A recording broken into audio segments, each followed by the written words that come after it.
ډېر کله زمونږ په کورونو کې اختلاف جوړ شي بیا زوی د پلار سره تربورولي کوي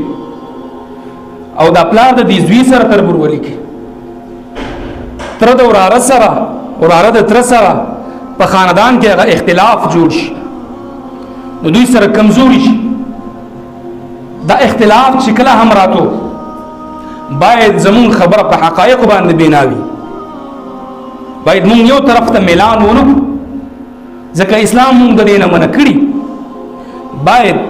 چې مونږ تحقیق وکړو یو مسلې د تحقیق نه وروسته کچرته ته په حق باندې وراره دی پوي کا زوی دی پوي کا او کچرته د تحقیق نه وروسته ته په غلطه باندې نو باید تزان د دې خبرې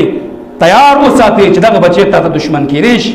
دغه وراره ستا دشمن کېدې شي نو اسلام د دې خبرو نه مونږ منع کړی ول الله قانون را لګلې دي ان جاءکم فاسق بنبأ یو کس راغی ته خبره وکړه پلانکی داسي وي پلانکی داسي وي نو الله وی تحقیق وکا د مسلې وضاحت وکا هغه لرسته یو اقدام وکا او کچرته مون تحقیق نکو نو الله وی چې بیا په داسي یو کار کې په ناپوهي کې تور درنش چې بیا په تخت مانتیا کې خدای خپل مانتیا بیا اثر او فائدہ نه